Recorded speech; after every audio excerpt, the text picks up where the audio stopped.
Hi, Kat. Thank you so much for joining SheLeads today. I am really excited to get to know you better and just hear your story, so thanks for joining. Thanks for having me. I'm looking forward to it. Of course. So, Kat, you are the founder and executive director of Spread the Vote, a nonprofit organization that helps people obtain IDs for jobs, housing, medical care, and probably your main focus, which is just voter ID rights and to increase voting participation. And we'll get into that, but even before Spread the Vote, you've started a lot of social impact ventures before, and you were named by Fast Company as the 100 most creative people in business. So yeah, I'm really excited to hear your story, so thank you. Well, you really did your homework. I love it. Oh yes, okay, so we'll get started, and just before we get into Spread the Vote and everything like that, I want you to take me back to when you were 21, 22 years old, and you were graduating college, and I know you went to law school at University of Michigan. So I'm just wondering, as someone who's in that stage of her life right now, did you know, how did you navigate this time? Did you know you wanted to go to law, and did you imagine yourself as a lawyer for the rest of your life, or kind of how was this time in your life? Oh my gosh, you're making me think way back. Well, the first thing I'll say is don't go to law school. Okay. I think every lawyer tells other people don't go to law school.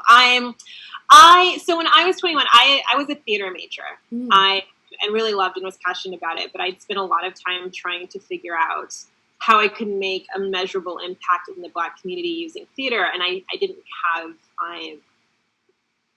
couldn't really find a way at that point to sort of make all of that work, particularly while still being able to pay my bills and eat every day. And so I had looked through sort of the bios of a lot of people and a lot of women and Black women who I really admired and who were doing work in a variety of fields that I thought were interesting. Yeah. I'm trying to figure out, all right, what is the best way for me to sort of explore how to set myself on the right path. I think I had an idea of the impact I wanted to make, or that I wanted to make an impact, but how and what that would look like and in what field that would be in, I wasn't quite sure. Because I'd spent from sixth grade through college, my real focus had really been theater. And so coming out of that and realizing that may not be something that I was going to go into professionally, I was really trying to figure out, okay, how do I do that? So while, one thing that I noticed with a lot of those women in a variety of fields, including women who were, producers, which is why I really loved directing and producing, or who were, making an impact in international development or whatever, a lot of them had law degrees. And my sort of thinking inclines that way anyways. So I thought it would be a good idea. I took the LSAT, but I also took 2 years off in between, and I taught in Louisiana, which was really important just as a chance to sort of grow as a person. I think going straight to grad school after undergrad, unless you're doing something like medical school where it's really necessary, it can be really valuable to take time off and, work and buy milk on your own and pay taxes and deal with workplace drama and responsibility and just all of those things. It will make you really grateful when you're back in school and you can just take naps. But it helps you really start to figure out more of what it is you think you want to do and who you are. So I took those 2 years and then very happily went off to law school because teaching first graders is hard. And sort of went on my path from there. But I think, at 21, I really was trying to give myself, I think, the best basis for a strong career in whatever I wanted to do. I went to Mount Holyoke, which is a liberal arts school. So, everyone's always pushing you towards grad school anyways. I know that there was probably a part of me that knew that my mom and grandma would really love it if I went to law school because I had to spend all this money on a theater degree. So, putting all those things together, I thought that next step would help. I think it has been a very long time since I was 21, but I think that's where my mind was. Yeah, no, that's great. And so, okay, so before we even get into law school and then where you kind of took another track from law school, I'm wondering though, was it challenging to kind of put that theater behind and know that, okay, it is still my passion, but I can't pursue it long term because I can't make a living from it? Like that, it was that challenging? It was really hard. I had all of these thoughts and ideas and dreams that I was going to be a director and producer, and then I would film, and I would change the world of theater through theater. And so it was difficult, but because as much as I love and still to this day, and actually I'm finally like getting back into the arts a bit, which is really fun. It took a very long time to get back to this place. But for me, I knew that the underlying thread and sort of my core principle was that I really wanted to find a way to make a measurable impact in the community, in the country, and that I needed to find a way to do that. And that if it couldn't be theater, and that is a thing that I loved, it was a thing that meant a lot to me. It is a thing that got me, to around the world and having great experiences and et cetera. But that my core principle wasn't to make theater, which it is for a lot of people. My core principle was to make an impact. And so I happily made that choice. But I was a little sad to leave it. And to, really, I didn't do anything involving the arts for over a decade. I was focusing on other things. Except, watch like 12 movies a day. It is probably why I'm a little obsessive on that side, just for my entertainment side, is because I don't get to do it every day anymore. Yeah, definitely. I can imagine it's definitely challenging. So now take me to, you're in law school, and like after law school, what point did you discover, you always knew you wanted to make an impact, but when did you kind of discover entrepreneurship and this drive where this is time for me to start something and kind of put practicing law aside? You were really making me think about things I haven't thought about in a long time. Let's see. So I knew going into law school that the chances of me like actually practicing law were close to none. Okay. I can't like sit in an office all day and do that. Like I can't do it. Michigan is a wonderful place, but law school is torture. And for a theater major, law school was really hard. I got in trouble because I wrote all my essays, and they were like, "No one's ever written essays like this." And I was like, "Isn't that good?" And they were like, "No, this is law school. You're graded on a curve, and you have to think like everybody else." And I was like, "Oh, I majored in theater. I don't know how to do that." So it was hard. I did a summer associateship after 1L, and it was lovely. They were great, but you're in an office all day, and lawyers, kind of do the most boring part of really exciting work. So it's like they're working on these amazing real estate deals or in films or whatever, but they're doing the contracts. Right. And then when I first got to the firm, there was this, sort of office ceremony to congratulate this woman who was a partner and had done some, obscene number of pro bono hours. And I was like, oh, I want to, like, if I'm going to do this, that's who I would want to be. Right. And so, I asked her if we could have lunch, and we did. And I said, you're a partner and you do all of this pro bono work, and it's so amazing. And like, that's what I would aspire to if I worked in a law firm. Do you have any recommendations for me? And she looked at me and she said, don't do it. Don't go to a law firm. Don't do this. It's exhausting. I do all of these pro bono hours on top of all of my other work. I never see my baby. I'm miserable. And she's like laid it out. And it was honestly the kindest thing that anyone has ever done, because so many people pretend that everything is wonderful and I'm so great and blah, blah, blah. And she was like, don't do it. She said, you're a 1L, or you just finished 1L. You have time to figure out your life. This is not it. I'm exhausted and miserable. And I was like, all right. And I believe in learning from other people's mistakes. So I was like, taking that advice, doing something else. So I took my little summer associateship money and I went back to school. And so, then I spent the next summer at UNICEF in Cambodia, and then working for the South African Human Rights Commission for the first semester of law school in South Africa. Because I had thought, well, let me explore international development. One of the big reasons I chose Michigan is because they have a really great international program. And I knew that was something I wanted to really look at. And while I had wonderful experiences and a really incredible boss at UNICEF, I also had a lot of people tell me, and was able to really see in a place like Phnom Penh, like international development is a challenging field where not a lot happens and there's so much corruption, and it's really hard to make something good happen. And I mean, I think we can see that. I think everybody right now is aware of the many problems in the UN, right, and WHO and everything else. And I knew that I needed to be able to make an impact more quickly, right? Like I love and adore RBG and how she had this like 20-year strategy of like, I'm just going to do case by case and eventually we'll have equality. But I'm like, I need to fix something today. Like, I would be a great plumber because every day I'd go in, I'd fix the toilet, and I'd be like, I had a win today, and like I can't do the like 20-year litigation, and I would lose my mind. And so when I left law school, what did I do? I don't remember. I took the bar in New York, and I worked. Oh, I remember. And I got a job with a very, very, very large national nonprofit that I won't name because I can only trash talk them. But I had this really, what I thought was an incredible job of going around the country, starting new chapters in new states for this organization. And so for me, it was great. I got to travel constantly. It was super entrepreneurial. I was networking with people. I was raising a lot of money. I was, recruiting employees and things like that. The organization itself was really racist and really corrupt, and the way that they wanted me to work in communities, I felt was really was wrong. So we had a lot of fights over that.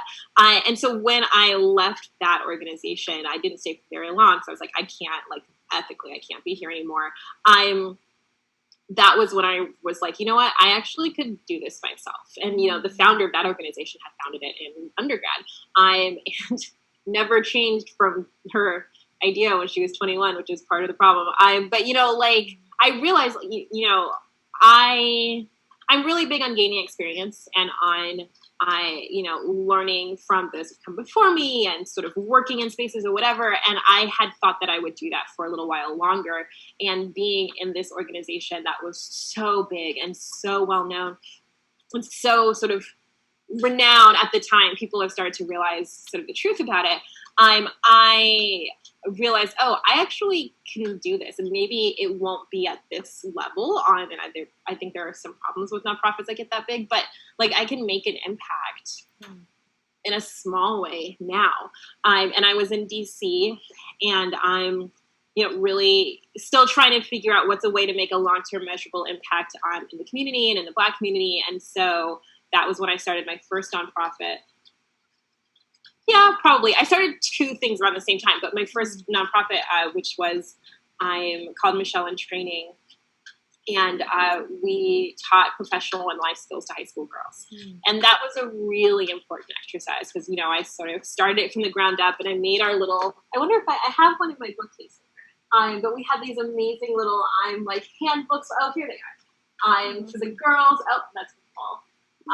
Is this on video? If so, people are going to see me being a disaster. No. But we had these cute little handbooks, and it had all of their exercises for the year, and they were corresponded with lessons, and I loved this, and and it was all about everything from nutrition to leadership, and we took them to everything from they got to go to the White House and meet the president. Back when we had a real president, and they, we took them to sleepovers at the Ritz, and we would meet in really beautiful law firms and teach them all these skills. And the idea was, that we,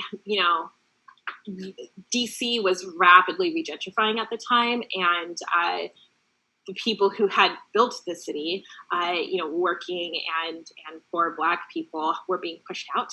And the city was being built in a way that was very much telling the children of DC that this is no longer a city where you belong. And it's no longer a place where you belong. And if you walk into these spaces, we're going to look at you very suspiciously. But at the same time, we had all these kids who were so smart and so energetic and who, had real dreams for the future, like every kid does, but had, some barriers in that. I was very lucky. Everyone in my family went to college. Everyone in my family had grad degrees. I always grew up in this environment. So college was not challenging for me, right? And I knew how to get internships, and I knew how to write essays and how to get, study for the LSAT and all these things.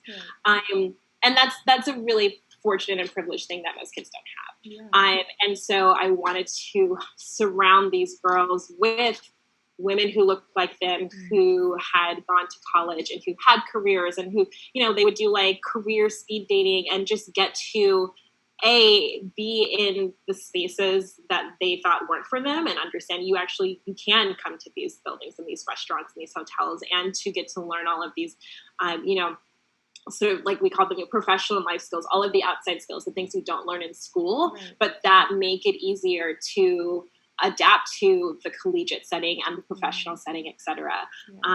And so I started that at the same time that I started a group for young entrepreneurs in DC, because back then the whole entrepreneurship craze was sort of just hitting DC and there wasn't one. And yeah, I think that was when I really sort of decided all of these people and these organizations that I've sort of admired from afar, when I get up close, I realize that actually they are not doing anything I can't do, and I could probably do it better. Yeah. So it's an amazing story, because there are definitely things that stick out in the sense that in every experience you have, you're definitely drawn towards the impact. Like, for instance, the lawyer partner who had the most pro bono hours, and you were like, that's what I want to do. And then the fact that you wanted to make that impact now. And I think you kind of realized with like Michelle in training and DC Young Entrepreneurs Network that you were able to control it, and you were able to lead that fight or whatever you're trying to, wherever you're trying to make that impact.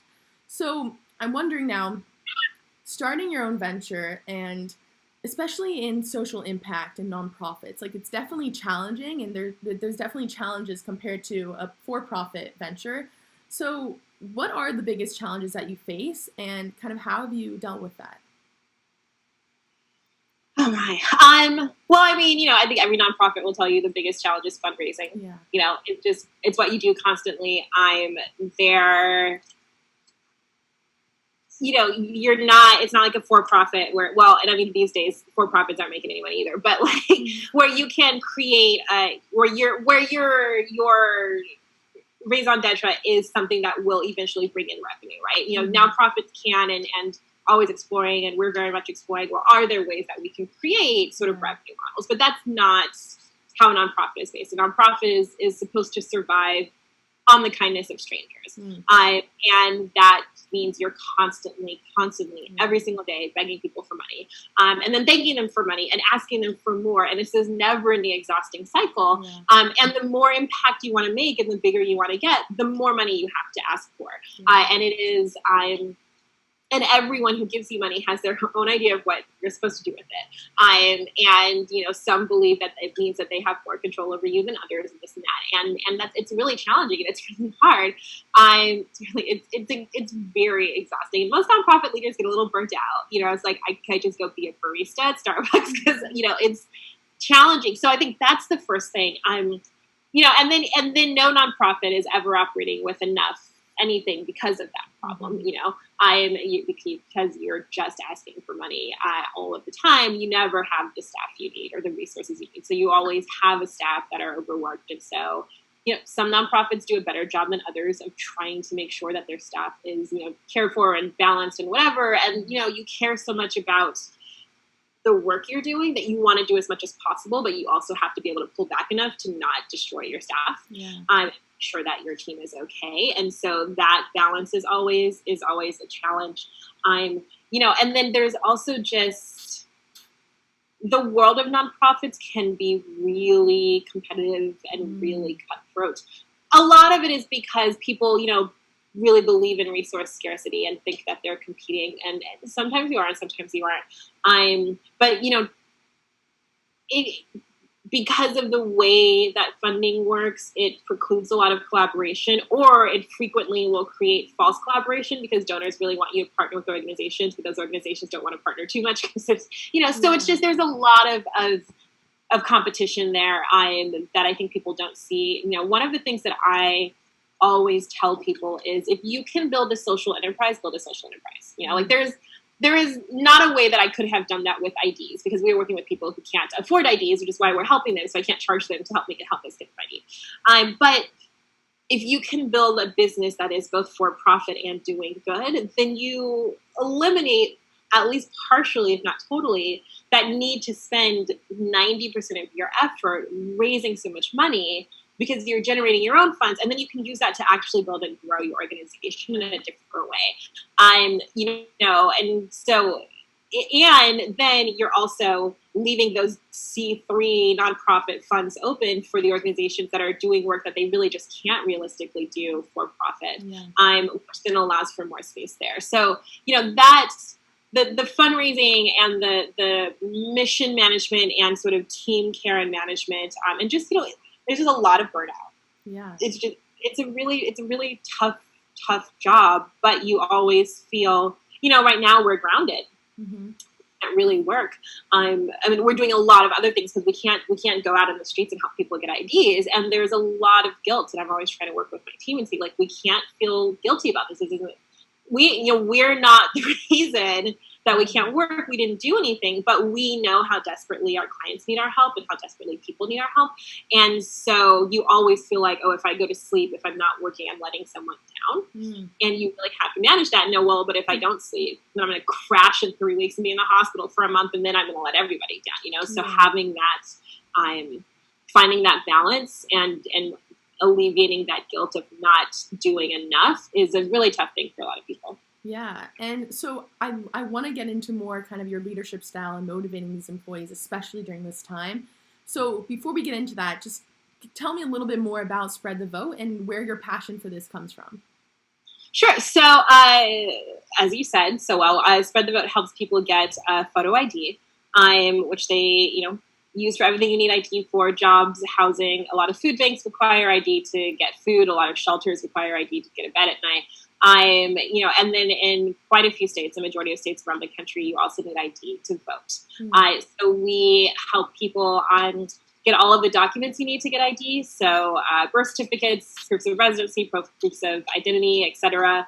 The whole stack you take to the DMV. We pay for everything. We provide transportation to government offices, advocacy when they're there, and we basically do whatever we can to help someone get an ID in their hand. And then they go off and sort of take it and do whatever they, often the first thing people want to do is apply for jobs, and, they can get a place to live and things like that. And then when an election comes around, we make sure that all of our clients who are eligible are registered to vote. And we do a lot of voter education. 77% of our clients have never voted before, so we do a lot of voting 101. And then we help them get to the polls. I started Spread the Vote after the 2016 election, and we're in 12 states now. I'm currently grounded except for whatever virtual things we can do at the DMV, but usually getting IDs everywhere, and it's heavily volunteer. We have over 600 trained volunteers, but then we also have some field staff who are amazing and work full-time on the ground getting IDs in a variety of states as well. Yeah, great.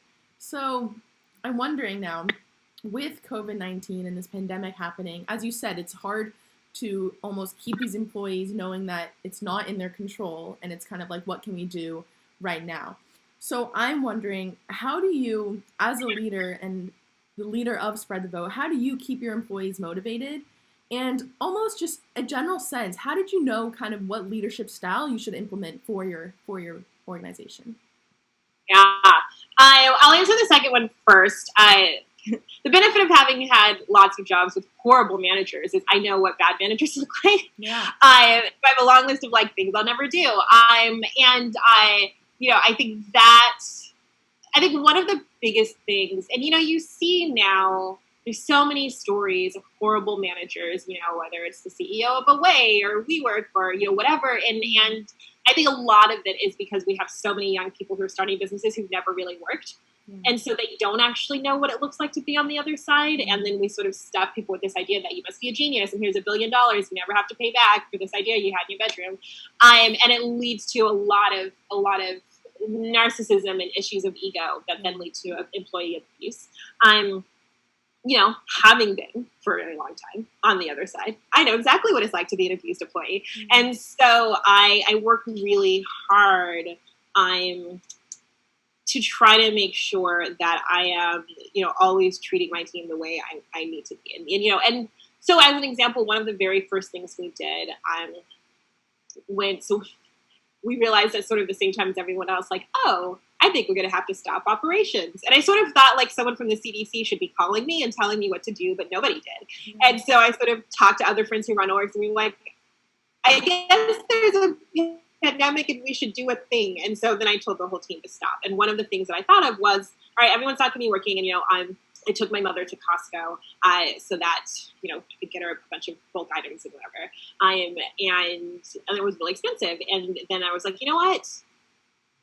I have a lot of staff who I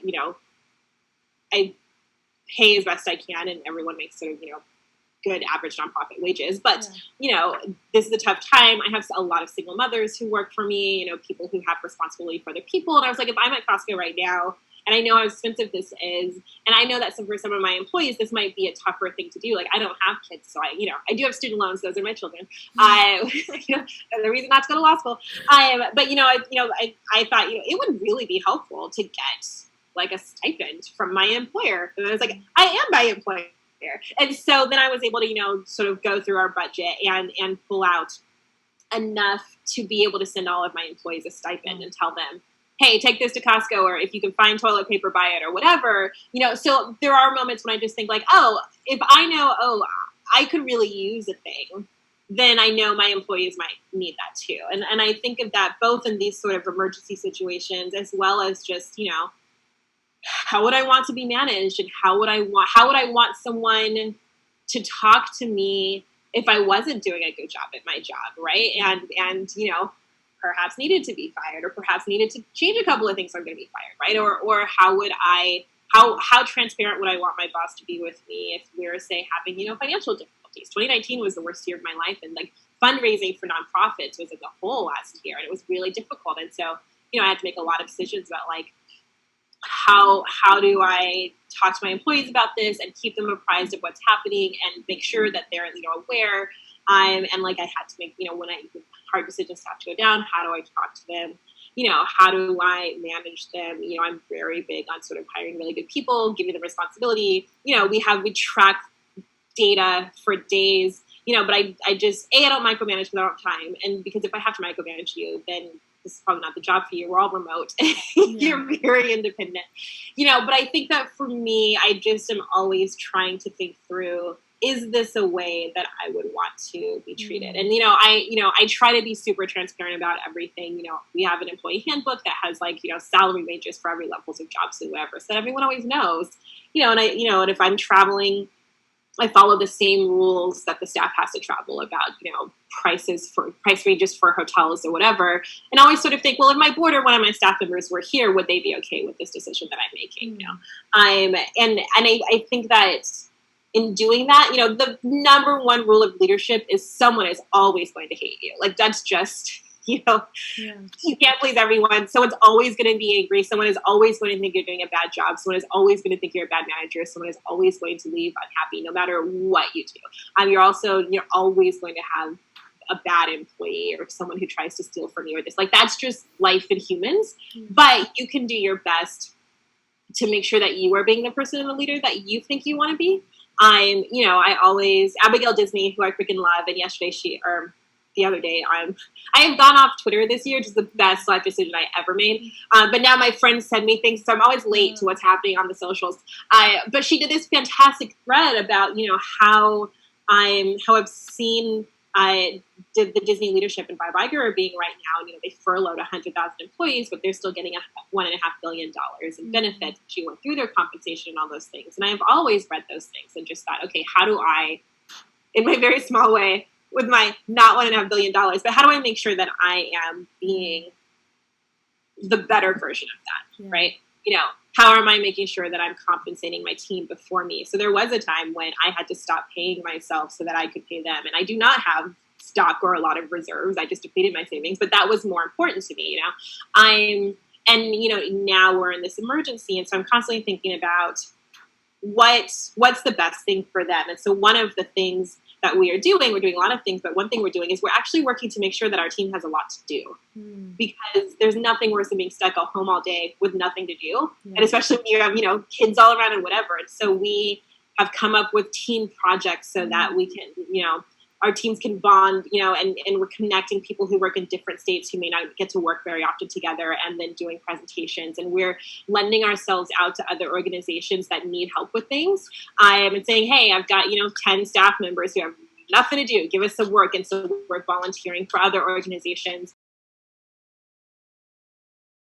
Weekly training series, and different members of staff are training the whole team on things that they're really good at. Yesterday, one of our staffers gave us the world's most in-depth training on Trello boards. Like, he has got these things down to a science. It was very intimidating, but it's just like, it's a thing he's really good at, and letting, people sort of take leadership. And then, all of the executive team came up with projects and things that they've wanted to do for a while. And then the staff volunteer to be on each thing. So now they're helping to build things. So, we're really working on making sure we increased the number of weekly meetings we have by one. We usually have a short one on Monday for the field team, a short one on Friday for everyone, but now we've got a Wednesday one because people aren't seeing, their partners and their colleagues and, other people they volunteer with as often.